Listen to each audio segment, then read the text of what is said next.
అది సహజంగా తెలిసినటువంటి ఐపీఎస్ ఆఫీసర్లు చదివిన పోలీసులకి కాస్త ఏదో చట్టం న్యాయం అంటే అసలు నమ్మకం లేని పోలీసులు వ్యవస్థలో ప్రజల కోసం ముఖ్యమంత్రి లేకపోతే మంత్రులు సోషల్ మీడియాలో పొగడ్తల కోసం చేసే పిచ్చి పని అది, ఎన్కౌంటర్ అనే పని.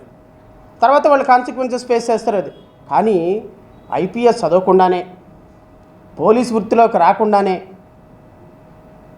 ఒక టీచర్గా పనిచేసినటువంటి ఒక హోమ్ మినిస్టర్ గారికి ఒక బిరుదు ఇవ్వాలండి ఈ రోజున.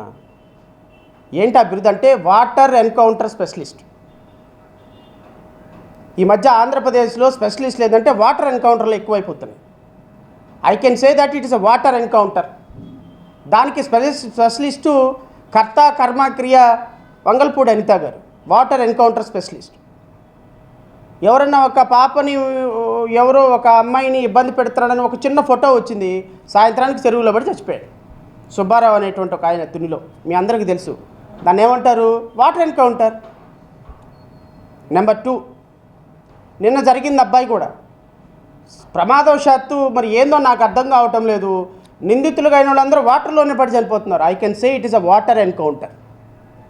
అనిత గారు అనుకుంటున్నారు పాపం మీడియా ముందుకు వచ్చి ఆవిడకి ఇంకొక బిరుదు కూడా ఇవ్వాలి. వాటర్ ఎన్కౌంటర్ స్పెషలిస్ట్తో పాటుగా CEO ఆఫ్ హెరిటేజ్ ఫుడ్స్ అనే బిరుదు కూడా ఇవ్వాలి. ఏమ్మా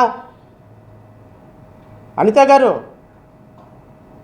తెలుగుదేశం పార్టీ అధికారిక మీడియాలో తెలుగుదేశం పార్టీ ఆఫీసులో కూర్చొని వెనకాల తెలుగుదేశం పార్టీ జెండాను పెట్టుకొని ఒక హోమ్ మినిస్టర్ 5.5 కోట్ల మంది ప్రజలకి నేను లా అండ్ ఆర్డర్ అందిస్తానన్న హోమ్ మినిస్టర్ 5.5 కోట్ల మందికి ఇంక్లూడింగ్ ఈ రాష్ట్రంలో ఉన్న ప్రతి వైసీపీ కార్యకర్తకు కూడా మీరే హోమ్ మినిస్టర్. ఆ మాట గుర్తుపెట్టుకోండి అమ్మా. ఈరోజు అధికారం వచ్చింది కానీ ఎగిరెగిరి పడుతున్నారు. ఒకరోజు అధికారం పోద్ది. అధికారం పోయిన తర్వాత ఏమవుతుందో తెలుసా మేడం? శంకరగిరి మాన్యాలు ఓచలు లెక్క పెట్టుకుంటూ కూర్చోవాలి. ఈరోజు మీకు అధికారం ఉంది కదా అని వాటర్ ఎన్కౌంటర్లు చేస్తున్నారు. అధికారం అట్లా మారింది, ఏమైందో చెప్తా. అధికారం అట్లా మారగానే సుబ్బారావు గారి కూతురు వస్తుంది. ఏమని వస్తుంది? సుబ్బారావు గారు తునిలో మీరు పాపం దూకి చనిపోయినాడు అన్నారు కదా. నేను ఈ వాటర్ ఎన్కౌంటర్లు చేసే బ్లడీ పోలీస్ ఆఫీసర్లు కూడా నేను చెప్తున్నా. మీరు అనుకుంటున్నారు మా డీజీపీ గారు చెప్పారు కాబట్టి మేము ఎన్కౌంటర్ చేసాం, తోసాం, మా హోమ్ మినిస్టర్ గారు చెప్పింది కాబట్టి తోసాం. ఎక్కడికి పోదునైనా కాలం గిర్రని తిరిగి వస్తుంది. 3 సంవత్సరాలు ఆగండి, కంగారు ఏం లేదు. వాటర్ ఎన్కౌంటర్ల మీద ఎవడెవడు జైలుకి వెళ్ళాడో నేను ఐపీఎస్ ఆఫీసర్లకు కూడా చెప్తున్నా. The bloody IPS officers who are involved in the particular crimes. మీరు ఒక మనుషుల్ని, చట్టాన్ని, న్యాయాన్ని గౌరవించకుండా, వాళ్ళకు శిక్షలు వేయించకుండా ఈరోజు మీరు వాళ్ళని వాటర్ ఎన్కౌంటర్లో పడేసేటువంటి విధానం పట్ల ఖచ్చితంగా రేపు న్యాయ విచారణ జరుగుద్ది. కంగారు ఏమి లేదు. గిర్రని కాలం తిరిగి వచ్చింది. సుబ్బారావు వాళ్ళ కూతురు వస్తుంది. Home minister Anitha, DGP, SP వీళ్ళందరూ కలిసి మా నాన్న చంపేస్తారని ఒక కంప్లైంట్ పెడుతుంది. 2 నిమిషాల్లో ముద్దా అయిపోతావమ్మా, నువ్వేం కంగారేం లేదు. నిన్న జరిగింది కూడా వాటర్ ఎన్కౌంటర్ మీద విచారణ జరగదు. ప్రభుత్వంలో మీరే ఉంటారనుకుంటే ఎట్లా? విశాఖపట్నం సెంట్రల్ జైల్లో అధికారికంగా పరామర్శించిన మీరు అదే విశాఖపట్నం సెంట్రల్ జైల్లో చెప్పుకుడు తినే రోజు ఒకరోజు వస్తుంది. హెరిటేజ్ ఫుడ్కి, హెరిటేజ్ సంస్థలకి సీఈఓగా పనిచేసే మీకు లా అండ్ ఆర్డర్ ఎట్లా? What you are concern with respect of the Heritage? నేను అడుగుతున్నా, హెరిటేజ్ సంస్థలకు సంబంధించి నువ్వేమైనా సీఈఓవా? అచ్చెన్నాయుడు ఏమైనా సీఈఓనా, CFOనా, చీఫ్ ఫైనాన్షియల్ ఆఫీసరా? అచ్చెన్నాయుడుని హెరిటేజ్ని డిఫెండ్ చేయాల్సిన అవసరం మీకేంటుంది? డిఫెండ్ చేస్తే ముఖ్యమంత్రి చంద్రబాబు నాయుడు చేస్తాడు, డిఫెండ్ చేస్తే నారా లోకేష్ చేస్తాడు. వాళ్ళ సంస్థలు కాబట్టి వాళ్ళ మిసెస్, దానికి చంద్రబాబు నాయుడు గారి మిసెస్ దాంట్లో ఆమె దాంట్లో చీఫ్ ఎగ్జిక్యూటివ్ ఆఫీసర్గానో లేకపోతే ఆ సంస్థను హోల్డ్ చేస్తున్నారు కాబట్టి వాళ్ళు డిఫెండ్ చేసుకుంటారు. What your how the ministers are concern? ప్రజాభిష్టాన్ని గాలికి వదిలేసి మీరు హెరిటేజ్ సంస్థ గొప్పల్ని, హెరిటేజ్ సంస్థ ప్రొడక్ట్స్ని మీరు సేల్స్ ఉమెన్స్, సేల్స్ మెన్స్ లాగా ప్రొడక్షన్ చేయడానికి, సేల్ చేయడానికి మీరు మార్కెటింగ్ కమిటీ ఏమన్నా హెడ్గా ఉన్నారా? సీఈఓగా ఉన్నారా? CFOగా ఉన్నారా? ఏం పని అయ్యా మీ మినిస్టర్లకి హెరిటేజ్ సంస్థని నెత్తిన పెట్టుకోవటానికి? అధికారికంగా ఒక హోమ్ మినిస్టర్కి ఏం సంబంధం హెరిటేజ్కి సంబంధించి? హెరిటేజ్ లింకులు ఉంటాయా, ఇంకోటి ఉంటాయా, వాళ్ళు చూసుకుంటారు. లా అండ్ ఆర్డర్ మీద కాన్సన్ట్రేట్ చేయండి మీరు, వ్యవసాయం మీద కాన్సన్ట్రేట్ చేయండి మీరు. విద్యాశాఖ వ్యవసాయ శాఖ మంత్రి అచ్చెన్నాయుడు వ్యవసాయ శాఖ మంత్రి కాన్సన్ట్రేట్ చేయవా? హెరిటేజ్ మీద నువ్వెందుకు గుండెలు బాదుకొని ఆ అసెంబ్లీలో గుండె నొప్పి వచ్చి పోతావేమో అనిపించింది నాకు నీ ఆవేశం చూస్తే. ఎందుకు అంత ఆవేశం మనకి? హెరిటేజ్ సంస్థనంటే హెరిటేజ్ సంస్థ మీద ఎలిగేషన్ అంటే మీరు చేస్తేనేమో సంసారం, ఎదుటోడు చేస్తేనేమో వ్యభిచారం. గత సంవత్సరంలో 14 లక్షల కోట్ల రూపాయలు జగన్మోహన్ రెడ్డి అప్పులు అని పూర్తి స్థాయి అప్పులు మొత్తాన్ని పొద్దున్న లెగిస్తే అప్పులు అప్పులు అప్పులు చెప్పి నిన్న అసెంబ్లీలో 3,90,000 కోట్లని ప్రకటించారే. మరి దీన్ని ఏమంటారు నాయన? సంసారం అంటామా, వ్యభిచారం అంటామా? దీన్ని ఏమంటాము? మనం చేస్తేనేమో అబద్ధమా? 100 కోట్ల రూపాయలకి కేసు ఎత్తారా? మరి మీ ఈ జగన్మోహన్ రెడ్డి గారు ఎన్ని లక్షల కోట్ల రూపాయలు కేసులు వేయాలి మీ మీద? ఎన్ని లక్షల కోట్ల రూపాయలు కేసులు వేయాలి? ఆంధ్రప్రదేశ్ శ్రీలంక అయిపోతుంది. ఇప్పుడేమన్నా సింగపూర్ అయిపోయిందా ఆంధ్రప్రదేశ్? ఇప్పుడు శ్రీలంక అమ్మ మొగుడు అవుతుంది. ఆంధ్రప్రదేశ్ ఈ 20 నెలల కాలంలో 3,50,000 కోట్ల రూపాయలు అప్పు చేసి సింగపూర్ అమ్మ మొగుడు అవుతుందా? ఇప్పుడు దీని మీద డిబేట్లు పెట్టరే, దీని మీద చర్చలు పెట్టరే, దీని మీద మాట్లాడరే. 14 లక్షల కోట్ల రూపాయలు అప్పు చేసి వెళ్ళిపోయినాడు ఈ రాష్ట్రానికి అని చెప్పేసి మొన్న కూడా హోమ్ మినిస్టర్ అంటుంది. బుద్ధి జ్ఞానం ఏమైనా చదువుకున్న సంస్కారం ఏవైనా ఉందా మీకు అసలు? మీరు మాట్లాడితే తప్పు, మీరు మాట్లాడిందంతా ఒప్పు, మీ మీడియా రాసిందంతా కరెక్టు.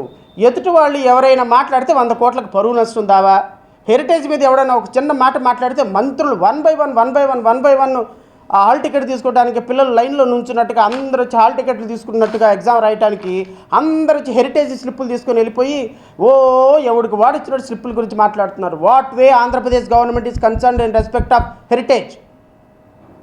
మీరు రాష్ట్ర ప్రజల నుంచి డబ్బులు తీసుకుంటున్నారు. రాష్ట్ర ప్రజలకి ఓట్లేసిన ప్రజాప్రతినిధులుగా మీరు ప్రజా సమస్యల గురించి మాట్లాడగాని హెరిటేజ్ సంస్థల గురించి, హెరిటేజ్ రిప్యుటేషన్ గురించి, హెరిటేజ్ల ప్రొడక్ట్స్ గురించి, హెరిటేజ్లో జరుగుతున్నటువంటి అద్భుతమైనటువంటి ప్రొడక్షన్ గురించి మీకేంటి సంబంధం అంటున్నాను నేను. వెళ్ళిపోయి హెరిటేజ్లో ఉద్యోగాల్లో జాయిన్ అవ్వండి. మినిస్టర్లు ఉద్యోగాలు మానేసి ఓ పక్క వాటర్ ఎన్కౌంటర్లో, ఇంకో పక్కేమో హెరిటేజ్కి ప్రమోషన్లు. మీ ఉద్యోగాలు బాగున్నాయి అందరికంటే, మినిస్టర్ల ఉద్యోగాలు పక్కన పడేసి ఈ ఈ ఈ వ్యాపారం బాగుంది అందరికీ. రాష్ట్ర ప్రభుత్వం లడ్డూ మీద లేపి తన్నించుకోవటమేలా? ఇటు తిరిగి ఆ లడ్డూ ల్యాండ్ వచ్చి తిరుమల లడ్డూ వచ్చి హెరిటేజ్లో ఆగటమేలా? 570 రూపాయల నుంచి 325 రూపాయలకి హెరిటేజ్ వాల్యూ పడిపోవటమేలా? ఒక్క ఈ 4-5 రోజుల్లో 5,000 కోట్ల రూపాయలు నష్టం రావటమేలా? అయ్యో అని చెప్పేసి ఢిల్లీ హైకోర్టుకు పరిగెత్తటం ఎలా? ఢిల్లీ హైకోర్టు నుంచి 100 కోట్ల రూపాయలకి డబ్బులు కట్టి ఫీజు కట్టి ఇంజక్షన్ ఆర్డర్ తెచ్చుకోవటం ఎలా? ఎందుకు వచ్చిన గోల ఇదంతా? దారిన పోయే ఎదురు పడుకున్న గుర్రాన్ని లేపి ఎగ్గిరి తన్నించుకున్నట్టుంది చంద్రబాబు నాయుడు గారి వ్యవహారం. ఎందుకు పడుకుంది గుర్రం? దాన్ని నిద్రపోని, అది లేచుద్ది ఎప్పుడో సందర్భంలో. ఎగిరి తన్నించుకుంటువి. పోనీ నిన్ను తన్నించుకున్నది కాక ఇంట్లో వాళ్ళందరినీ కూడా తన్నిస్తుంటువి. నేను చెప్పా ముందే, లడ్డూ వ్యవహారం కెలకొద్దు సార్, మీకు నష్టం అని. ఇప్పుడు ఏమైంది? పిసుక్కుంటా కూర్చున్నారు అందరూ, మాట్లాడలేరు. ఎటు మాట్లాడితే చీరుకొచ్చి హెరిటేజ్లో పడింది. చరిత్రలో నాకైతే చాలా హ్యాపీ అనిపించిందండి. కాలం ఇప్పుడు ఒకేలాగా ఉండదు సార్. భువనేశ్వరి మేడం గారి వీడియో చూశాను నేను. నాకైతే పెదరాయుడు సినిమాను ఎక్కడో అనుకుంటాను, నాకు తెలిసినంత వరకు మోహన్ బాబు ఒక డైలాగ్ అంటాడు ఎంఎస్ నారాయణతో. మోహన్ బాబులు, ఇద్దరు మోహన్ బాబులు. పెదరాయుడు అనండి అది, పెదరాయుడు సినిమా. ఎంఎస్ నారాయణ అంటాడు చిన్నమోహన్ బాబుతో, అయ్యా మీ దయ వల్ల నేను 2 చూడకూడదనుకున్నది ఒకటి చూశాను, వినకూడదనుకున్నది ఒకటి విన్నాను అని. నేను కూడా అదే చెప్తున్నా. ఈ పాపిష్టి కళ్ళతో, అంటే నా పాపిష్టి కళ్ళతో, నా పాపిష్టి చెవులతో వినలేమేమో అనుకున్నది విన్నాను, చూడలేమో అనుకున్నది చూశా.